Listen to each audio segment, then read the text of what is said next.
Pertama kalinya nyobain bikin pastel dan rasanya tuh ternyata enak banget. Kulitnya yang garing kriuk kayak gitu dan dalamnya yang lembut dan gurih banget. Dan ternyata pas Pak suami nyobain katanya dia tuh ketagihan dan pengen dibikinin lagi katanya. Halo, assalamualaikum, selamat pagi, selamat beraktivitas teman-teman semua. Nah jadi ceritanya hari ini tuh aku kepikiran buat bikin cemilan kayak pastel gitu karena beberapa hari kemarin itu ada beberapa postingan temen yang lewat beranda. Ada tutorial bikin jajanan pastel gitu, makanya aku tuh kepikiran buat bikin sendiri ya teman-teman karena aku tuh pengen nyoba juga. Karena memang aku tuh belum pernah bikin dan ternyata aku penasaran juga teman-teman, makanya pengen nyobain bikin pastel. Nah, untuk isiannya di sini tuh di dalam kulkas masih ada wortel. Karena masih ada beberapa buah wortel, jadi tadi tuh udah sempet aku kupasin juga. Setelah wortelnya dikupas, jadi ini tuh mau aku potong-potong dadu gini aja. Yang penting nanti bisa buat isian ya teman-teman. Nah, untuk campuran wortelnya, kalau biasanya tuh orang-orang pada pakai kentang, di sini tuh aku nggak ada kentang teman-teman, makanya aku manfaatin bahan yang ada di dalam kulkas. Karena di dalam kulkas tuh masih ada kembang kol kayak gini, makanya aku mau pakai buat campuran wortelnya nanti. Tapi nggak tahu ya nanti tuh bakalan enak atau enggak buat isiannya ini, karena di sini tuh aku nggak ada kentang, makanya aku manfaatin bahan yang ada aja pakai kembang kol seperti ini. Mudah-mudahan untuk isiannya nanti tuh bisa sesuai dengan ekspektasi kita ya teman-teman. Selain kembang kol, di sini tuh aku tambahkan daun bawang juga biar lebih sedap. Setelah semua isiannya selesai dipotong, lanjut lagi dicuci. Di sini tuh aku udah siapin minyak panas buat numis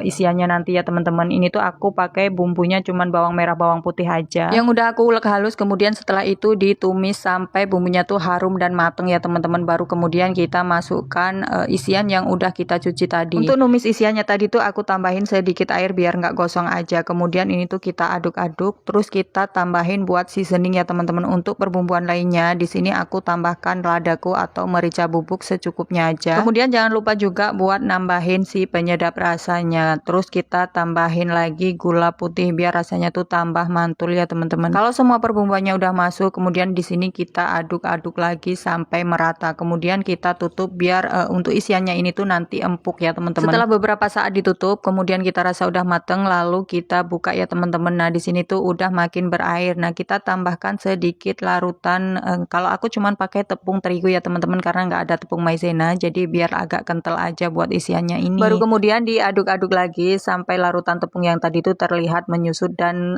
isiannya tuh mengental seperti ini ya teman-teman. Nah karena rasanya udah pas, terus isiannya ini tuh juga udah mengental dan udah empuk ya teman-teman. Sebenarnya ini tuh udah mateng, langsung aja kita matikan kompornya. Kemudian diangkat dan masukkan ke dalam mangkuk. Setelah itu kita sisihkan terlebih dahulu sampai isiannya ini tuh dingin ya teman-teman. Nah di sini tuh sambil nunggu isi isian tadi tuh dingin, kita siapkan lagi untuk bahan kulitnya. Di sini aku cuman pakai tepung terigu sekitar 300 gram. Kemudian ditambahkan setengah sendok teh garam halus dan ini tuh aku pakai margarin sekitar 2 sendok makan yang udah dicairkan ya teman-teman. Kemudian untuk mengaduknya di sini tuh aku pakai tangan aja, tapi biasakan sebelum mengaduk adonan kita cuci tangan terlebih dahulu biar higienis ya teman-teman. Pastikan tangannya udah bersih baru kita uleni adonan kulitnya ini. Nah kita tuh campur-campur seperti ini aja ya teman-teman. Kemudian kita tambahkan air sedikit demi sedikit. Untuk airnya di sini tuh aku pakai air dingin teman-teman. Nah kenapa harus pakai air dingin? Jadi setauku kalau pakai air dingin itu biar nanti menjaga adonannya tuh atau kulitnya itu tetap kriuk ya teman-teman. Untuk airnya bisa dimasukkan secara bertahap aja sambil kita uleni seperti ini. Nah untuk adonan kulitku kali ini tuh sebenarnya aku nggak pakai telur, tapi kalau teman-teman mau bisa ditambahkan telur. Nah setelah diuleni untuk tekstur kulit pastelnya itu seperti ini ya teman-teman. Setelah kali selanjut lagi buat kita bagi-bagi adonannya. Nah untuk mencetaknya di sini tuh aku pakai alat manual aja ya teman-teman. Aku cuma pakai plastik, terus adonannya aku gilas pakai gelas belimbing seperti ini aja. Kalau teman-teman mau rapi bisa pakai yang penggilingan kulit pastel itu ya teman-teman, karena di sini aku nggak ada, jadi ya udah kita pakai alat seadanya aja. Nah setelah pipih kita masukkan isian yang kita buat tadi, lalu kita bentuk kulitnya tuh seperti ini, kita rekatkan di bagian pinggirnya seperti ini, kemudian kita pilin ya teman-teman. Mau rapi sebenarnya juga bisa pakai cetakan pastel yang beli jadi ya teman-teman, tapi karena aku juga nggak ada jadi kita pakai yang manual aja seperti ini. Nah sebenarnya untuk milihnya ini tuh juga susah-susah gampang, jadi maaf banget kalau nanti tuh ukurannya nggak sama ya teman-teman. Ada yang besar dan ada juga yang kecil, pokoknya ukurannya tuh nggak bisa sama rata karena kita cuman cetak pakai tangan manual gini aja ya. Lanjut kita bentuk pokoknya semuanya sampai adonannya itu habis dan isiannya habis ya teman-teman. Untuk ukuran 300 gram tepung terigu kemarin kalau nggak salah ini tuh jadinya banyak banget, sekitar 20 bijian. Nah setelah selesai ngebentuk pastelnya di sini tuh tinggal tahap penggorengan. Untuk ngegorengnya kita pakai minyak yang banyak ya teman-teman. Selain harus pakai minyak yang banyak biar pastelnya tuh bisa berendam dan berenang-renang, kita juga harus pakai pakai api yang sedang cenderung kecil. Biar kulit pastelnya tuh kuning keemasan seperti ini dan gak cepet gosong ya teman-teman. Jadi matangnya tuh bisa merata dan kriuk gitu untuk kulitnya. Masya Allah, perdana bikin pastel dan ternyata rasanya tuh enak banget. Buat teman-teman yang udah ngikutin kegiatanku hari ini, terima kasih banyak dan sampai jumpa.